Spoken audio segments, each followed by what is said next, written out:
Your old videos here, to base be the glory. Who that what? Who that? Who that what? Who that what? Who that what? Who that?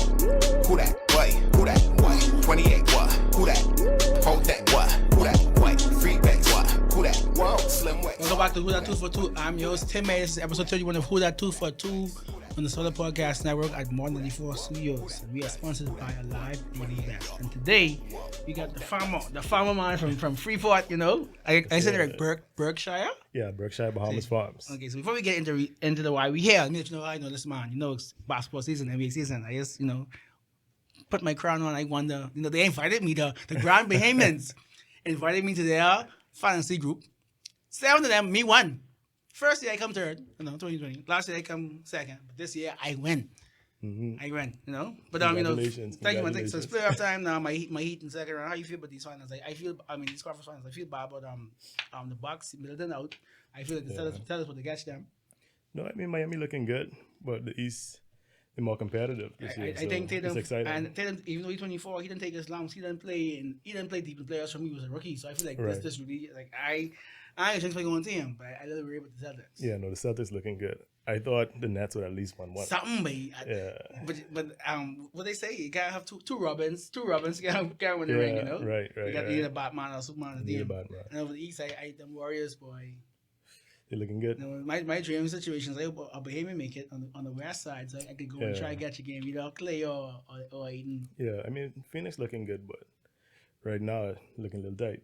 So who that we bring on? Everyone who ain't a accountant, lawyer, doctor. That's like the typical when you growing up. You basically want to go deal with money, go save sick people, or go to court. That's the typical secure job. Right. So the point of who that is trying to really like focus on people who payments who try to go out from that. So typically artists and non-entrepreneurs, but farm. Tell me how in the hell why?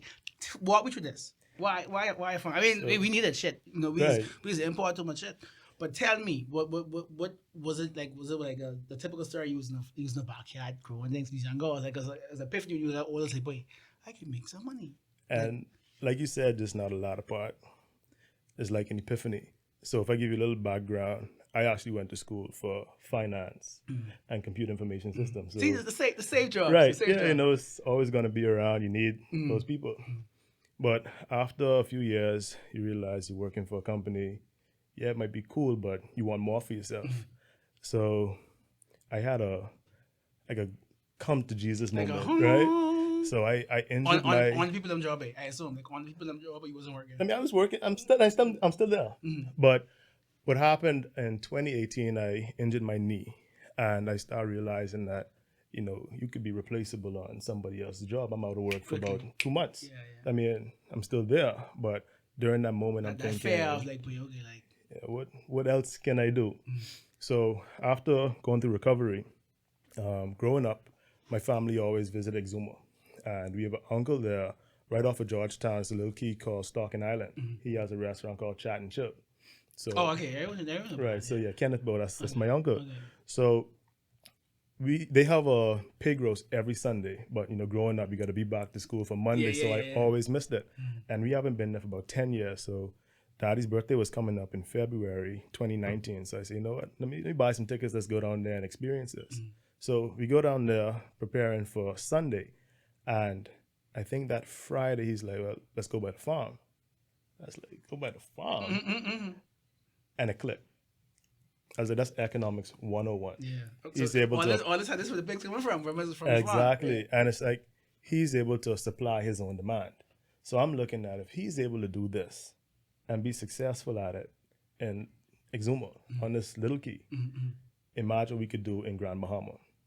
So right after that, I went straight back to work, and I'm online. Like, how can I do this? Doing my market research, and went and put the license in, application for business license. And around that same time is when the SBDC was starting out with their different training courses, and they had a cohort. And I said, let me sign up for it. So right. It's something about timing, boy. And that's timing. And interestingly enough, we got our business license in May. So I'm already putting together the pig pen, found some land to use, got a lease set up, and Hurricane Dorian hits. So it's like, boy, All this, I mean, all the this timing, yeah. but we didn't get the pigs yet. So I said, okay, so we safe. Then start get the pigs, but the salinity of the water, and then COVID and hits. COVID and- sneaking around, yeah. Exactly. So, but the way it ended up working out very well is right after Hurricane Dorian, you have a lot of NGOs and then even governmental programs where they're trying to assist Grand Bahama and Abaco. And then you start looking around, say, okay, you start a business, look for some grants, loan programs. And you got so many out there. World Central Kitchen, they're all over the world. Even like in Ukraine right now, they out there donating. So when I started digging a little deeper, and I realized that if you want to be an entrepreneur, even be able to provide for yourself, your family, and generations to come, what do people need? And you have people, oh, I'm an entrepreneur. I'm doing this, I'm doing that, but they want to go into these saturated markets. Yeah. And then you start looking around like, where do we get our food from? And as you do more research, the government spends so much money on import. Every year. And then, but they have programs and some subsidies in place. But as Bahamians, we're looking for handouts. Yeah, and really, truly, you don't want to go digging the date. You know what I mean? And Right. And even though, and I'll let you expound further because people probably heard me say farm and thought you meant like pulling things. Like people don't think that the farm was the whole. So I think people sadly their mindset the farming come out. I gotta go dig in the dirt and see. In the hot sun and just laborers sweating. Yeah. But look at Eden Farms. Right. In the hot sun. But the technology is there. And what's interesting is you're able to, some of us are fortunate enough to go away to school and travel.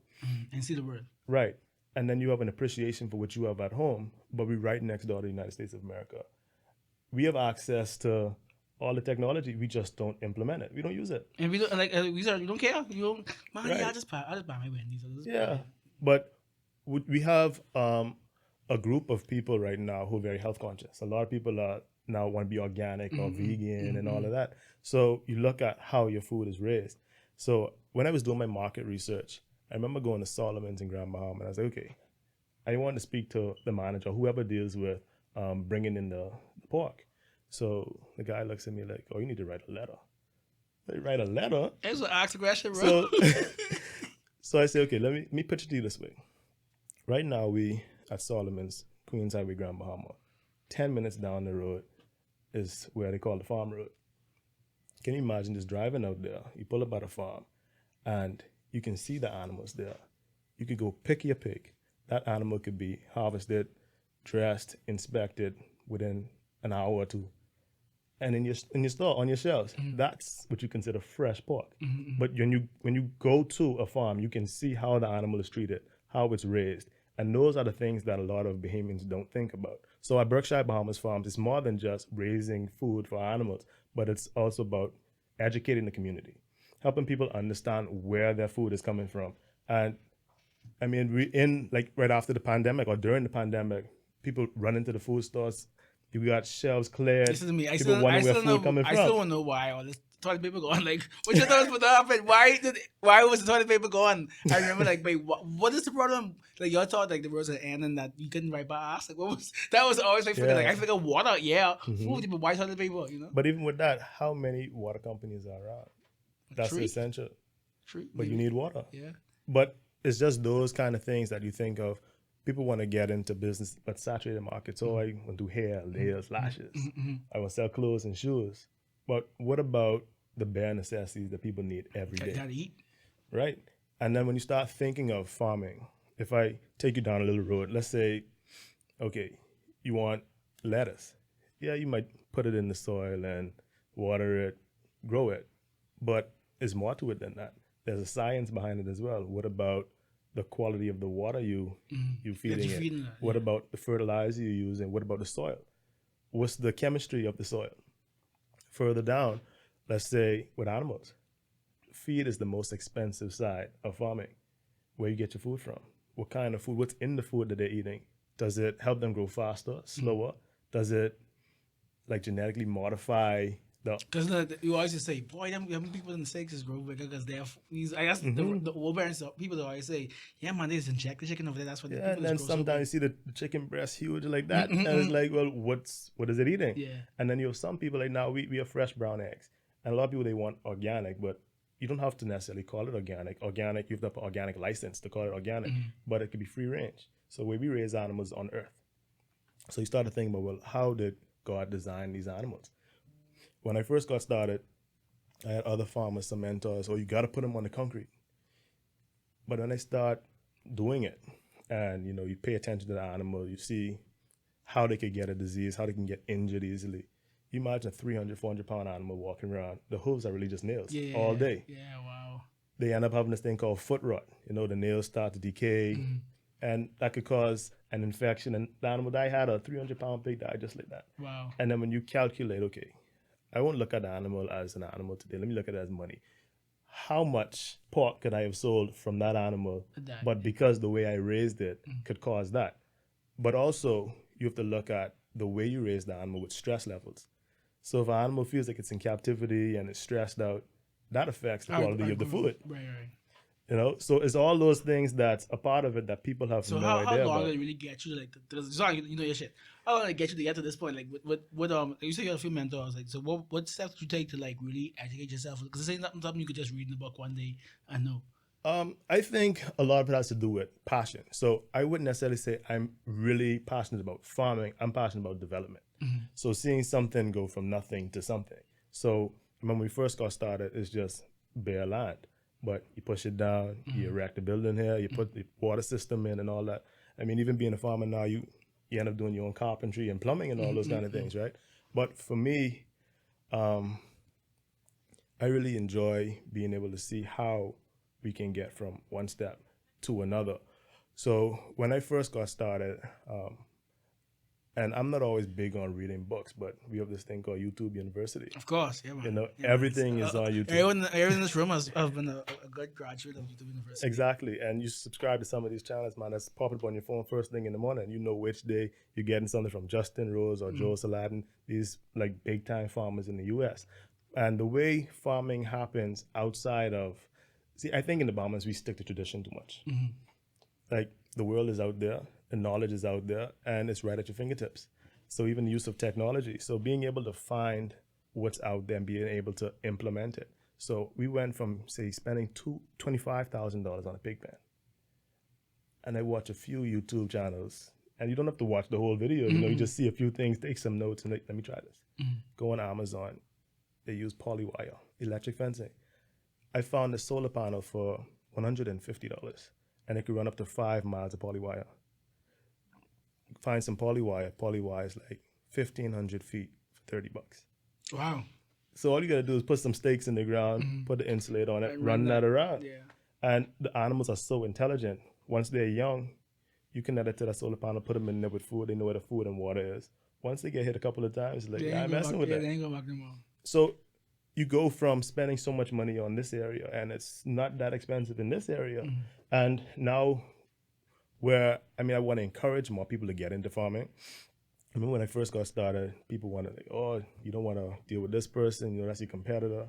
And of course, when you're doing your market research and putting your business plan together, you look at who you could compete with. Yeah. But when it comes to farming, there aren't that many people farming on a commercial level. Because if we did, we wouldn't be spending so much money buying food from the States. Exactly.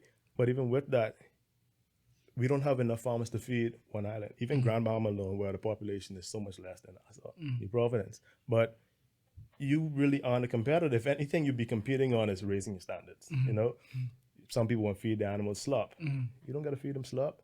We have a bunch of different businesses out there where you can pool as a community. And we're big on community as well. You got hotels and restaurants who have food scraps every day. That's true. So even if you say, okay, I got this lettuce, I cut the bottom off. If you have Bahama, Atlantis, how much like butts of lettuce you think they're cutting off every day? Yeah. But what they do with it? Trash it. What about the food stores? If a fruit is bruised or a vegetable is bruised on one side, if they don't cut it and sell that part, the rest goes to the landfill. Yeah. So we have a relationship with one of the high-end restaurants in Grand Bahama, Flying Fish. And they believe in lowering their carbon footprint.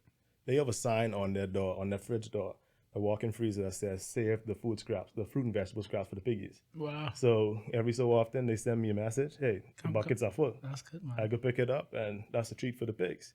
But also outside of that, you got the brewery. They brew beer every day. What you think they do with the grain? So after that beer is processed, you have the spent grain, which is the wheat, the barley, the hops that's left over. That just goes to the landfill to be dumped. And you got to pay for it to go to the landfill, and then they got to break that down however that happens, but it pollutes the environment.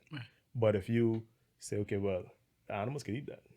You have that dropped off, probably tip the driver because they got to get rid of it anyway, right? So you don't pay me to drop it off. Let me just give the driver something to drop it off on Tuesday every week. Give them something for gas. Yeah, something for gas, but you know, you build a community in that sense, but it also saves food costs, but it protects the environment because now you're lowering the carbon footprint. So what happens in turn is the animals have more food, and then after that, the manure can be used as fertilizer. So there's so many different areas that you can say, okay, I want to get into farming, but I'm not good at, I don't have a green thumb. Okay, what about packaging? You good at packaging? What about import, export? What if you need to get something from Grandmama in Nassau, or you in Nassau, you want to send something down to Andros or wherever else? Like, there are so many different areas that are needed in the industry that people don't think about. So right now in Grandma, we've just started a multi-purpose co-op where you have people in different areas of life, different walks of life, who can be connected to feeding ourselves or producing food for the island and then the country as a whole as we expand. So before I get you to go on, because I really I want to see what's the future of this. Let's talk about the live. So, you know, as I said, we're in my live. I have my live phone. I still with my new phone, but right now they got this bring your own device. So let's say you didn't buy a mobile device from a live. You can still get sales from a live and you bring your own device. So, you know, you want to get the phone from other people. You know, or you want to buy it from Apple or something, bring it in, and you save money on your deal. So bring your own device. You know, it would be payments to save money. So BYOD, bring your own device, can save us live. If you have postpaid, you could get up to $150 in credit when you switch your phone. So you know, shout out to live. So Berkshire, this will be about 3 years. Going to 3 years. Yeah, going to 3 years now. What do you see like as the end goal? Well, for us right now, we've been fortunate to connect with NGOs like World Central Kitchen, and now the FAO. We're doing a program with that. They have an incubator program where they have trainers of farmers and then beneficiaries where you connect them in the community to help make the industry stronger.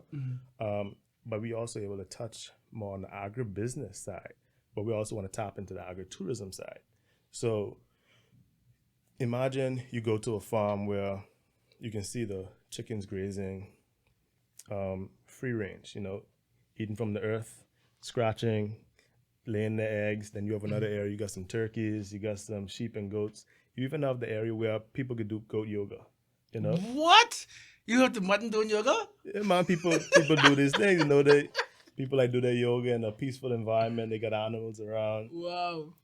But also we want to get to the point where we have a farm to table experience. So, I mean, for those who might not get that attached to the animals, they play the pictures, then they go eat some. But it's that full-on experience where you can say, I actually visited this place and I see how the animals are raised, and then they say they could taste the love afterwards, you know? That's actually, I mean, I've eaten a few farm table restaurants. I've never heard that phrase before, taste the love. Yeah, no, there was actually a young lady who came to the farm once, and she was doing some videography, and she was just saying like the way she sees the animals' behavior, they don't look like they just caged in and depressed, because I mean, animals are feelings too, and you can see they look happy. So I remember she just said, I can't wait to taste the love. And that kind of stuck with me, because later on down the line, you actually taste the pork, and then you compare it to the store-bought or what's imported. And I mean, even if you look, when was this animal harvested? At what date was it butchered? How long did it take to get here?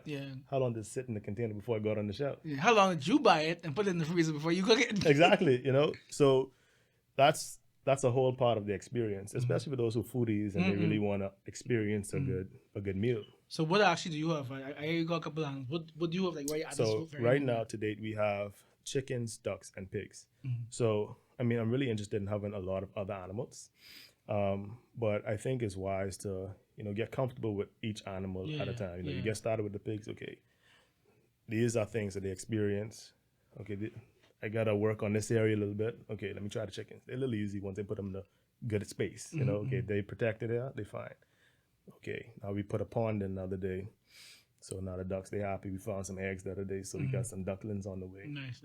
So yeah, we plan to expand because we were leasing about 2 acres, but now we acquired 15 acres. Nice. So about to really set it up. And you quadruple. You I mean, That's the good thing about this area. It's almost untapped. Yeah. And there's so much out there that people can benefit from just once they, go out and Know search about for it. it. But they say Bahamians, you want to hide something, Bahamian, put in the book, Put, right? put in the paper, man. Put it in Yeah. writing. You was there a reason why you started with pigs? Was it because it's some people already was doing it? It's easy for you to Well, the learn, or? main reason I started with pigs was understanding how quickly they produce. So on average, a pig can have 10 piglets, and the gestation period is 3 months, 3 weeks, 3 days. Oh wow. So in less than 4 months, you got 10 more piglets from one pig. If you have 10 sows, that's 100 piglets every 4 months. Jeez. I mean, we had a pig at 17 piglets the other day. So when you look at it that way, it's like, okay, we can get the much turnover, milk, yeah. And depending on how you feed them, and you could have a 200-pound pig within 6-8 months. Wow. So that's the reason why I started. So out with the in pigs. comparison, what's the period for chicken? Well, chickens, if you get them from a day-old chick or you hatch them yourself, depending on the breed, it's between 18, 24 weeks before they start laying an egg. But that's just the layers, And so a little female empowerment, they don't need a rooster to lay eggs. They just need they just need the rooster to fertilize the egg. Yeah. And so do you see yourself doing like the other, like doing like the tomatoes and? I mean, we do crop on a small scale. One of the main things we were doing recently was growing like corn, cassava, sweet potatoes.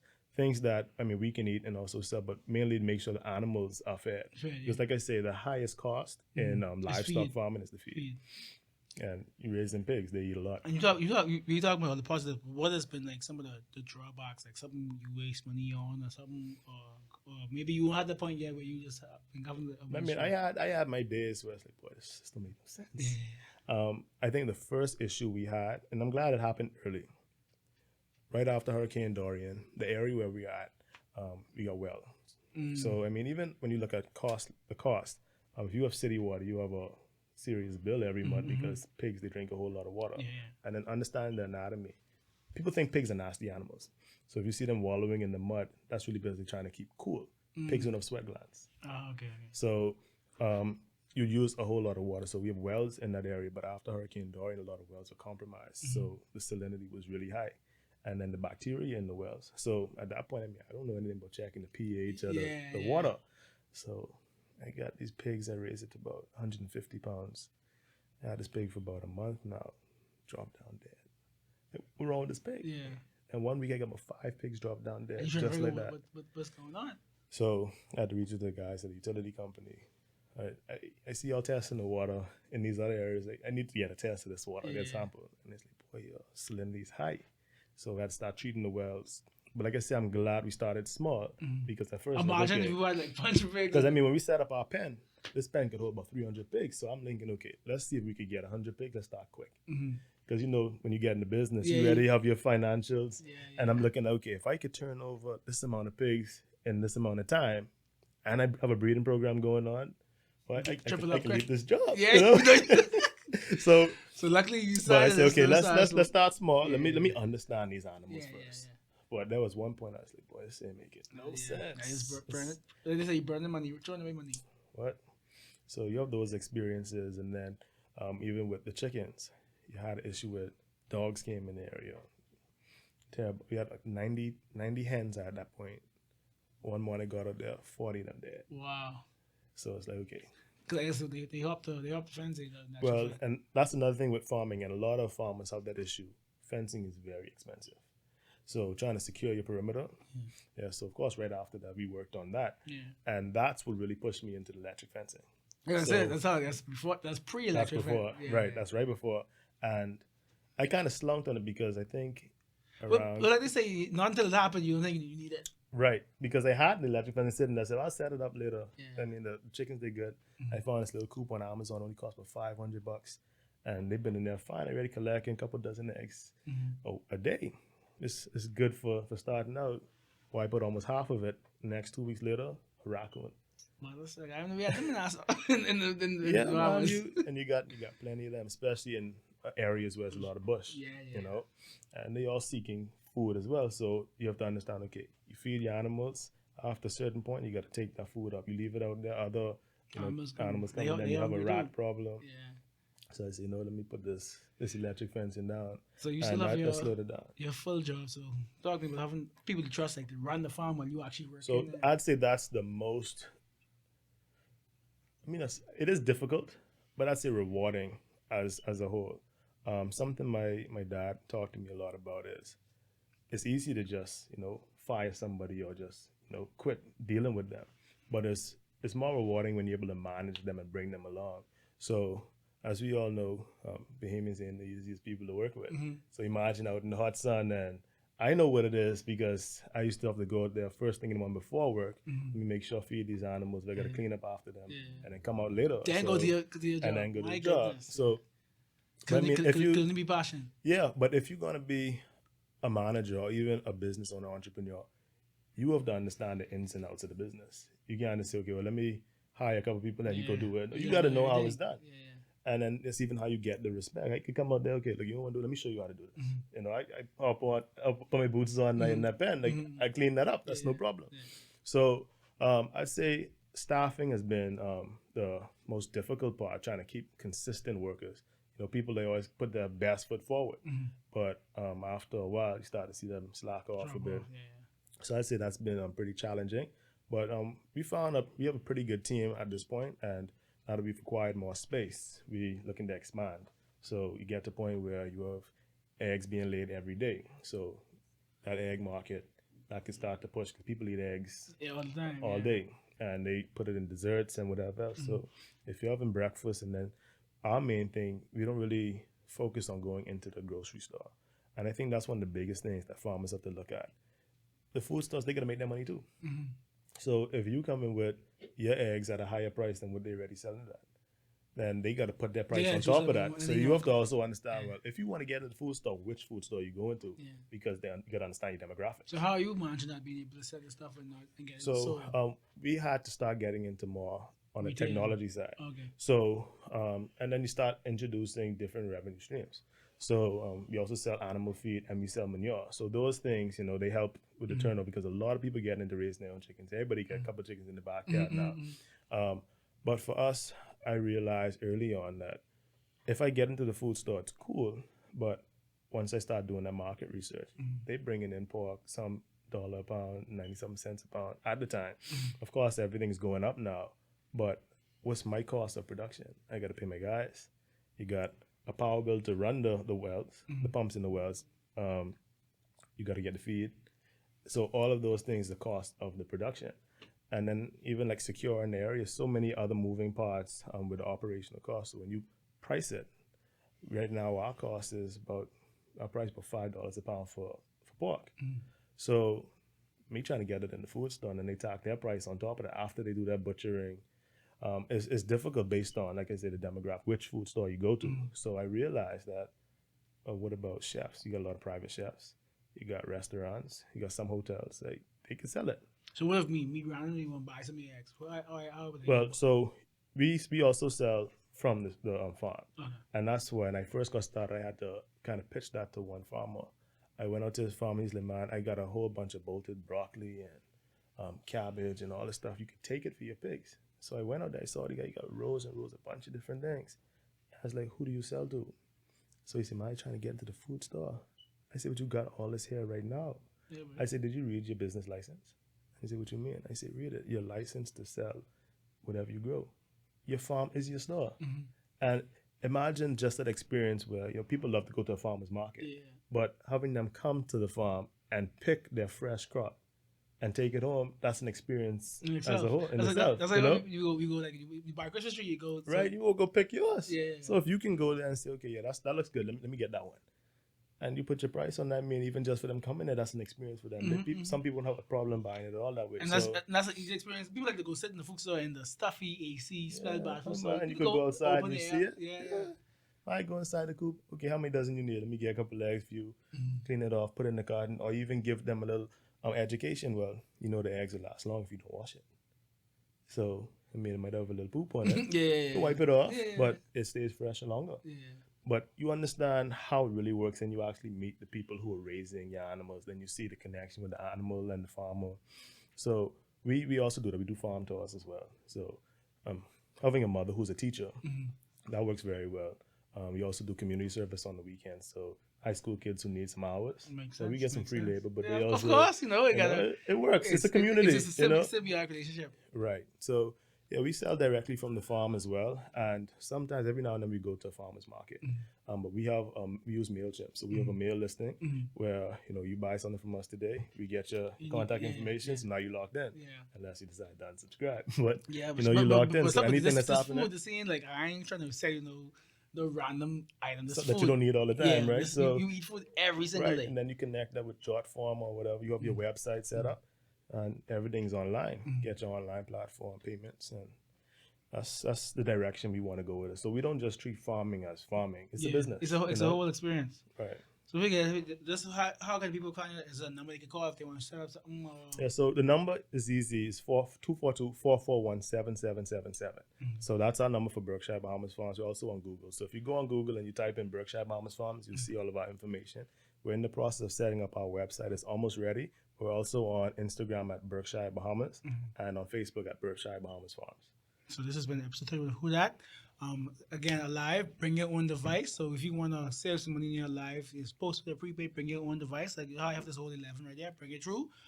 Shout out to Terrence again for Berkshire Farms. I need to know when you can bring this to Nassau so that we can save some money for buying my things. Yeah, man, we definitely want to come to Nassau. The market is here. The population is here. I know the spaces, but Well, I mean, you could always figure it out. so thank you again. This has been Who Dat to Who that? What? Who that? Who that? What? Who that? Wait. Who that? What? Who that? Who that?